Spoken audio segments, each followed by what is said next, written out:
You want a two-door executive sports coupe that'll induce envy in the company car park, but go easy on your wallet and the environment? Well, the Lexus RC 300h seems to offer it all, with its striking good looks and full hybrid powertrain. Not to mention that with CO2 as low as 114 grams per kilometre and masses of standard equipment, the Lexus actually looks like pretty good value on the face of it. But for all that, the competition is massively on the offensive. The BMW 4 Series and Audi A5, just for a start, are faster and, somewhat surprisingly, actually quite a lot cheaper on monthly finance. So, can the Lexus's efficiency from that self-charging hybrid make up for that? And is it good enough to drive to live up to those looks and to the high standards set by its rivals? So, let's get the important stuff out of the way.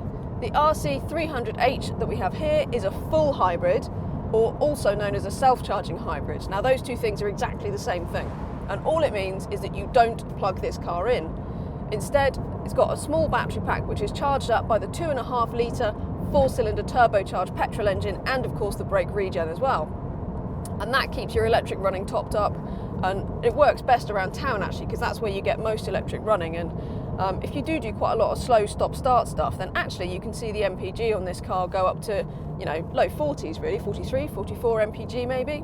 But I've done a lot of motorway driving in it, and I've seen about 36, 37, so a bit disappointed in that really. I mean, all the diesel equivalents in the A5, the 4 Series, the Mercedes C-Class Coupe as well, they'll all better that in terms of economy. Even the standard petrol equivalents of those cars actually are going to offer much the same economy as that. So it doesn't feel like the efficiency is really quite what it should be.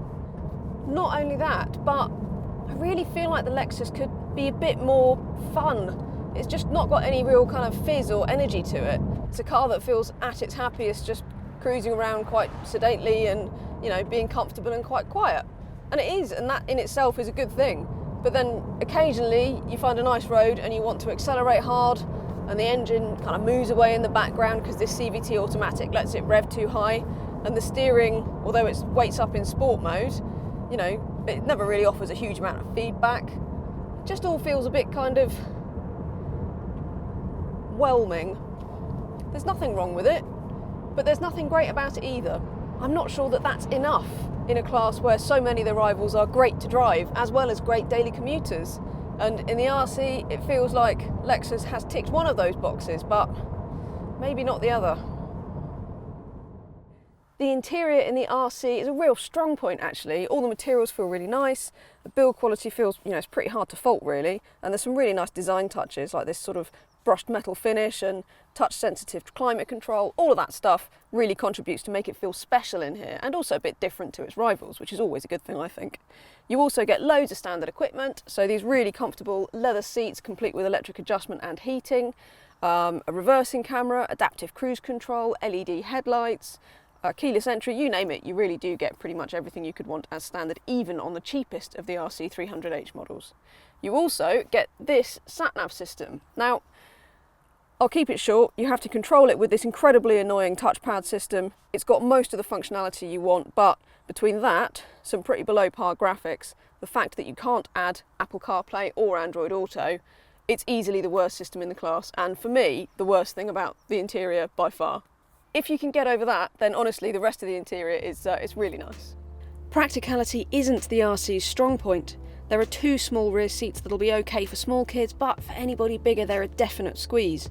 The boot too, while perfectly adequate for your average coupe owner, is smaller than those you'll find in key rivals.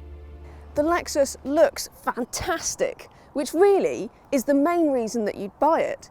Because apart from that, it's kind of hard to see why you would. Of course, you do have the brand's cast iron promise of reliability and outstanding dealer service that Lexus has become renowned for. But apart from that, it's not free into the London congestion zone, it's not as good to drive as its rivals, it's not even actually any more efficient, really, and unless you're a company car buyer, then it's not really any cheaper. So, to be honest, after all that, it seems like a really quite lovely car that's unfortunately really quite unrecommendable. For more reviews, advice and all of your electric car news, head to DrivingElectric.com. Don't forget to subscribe to our YouTube channel and also check us out on Facebook, Twitter and Instagram.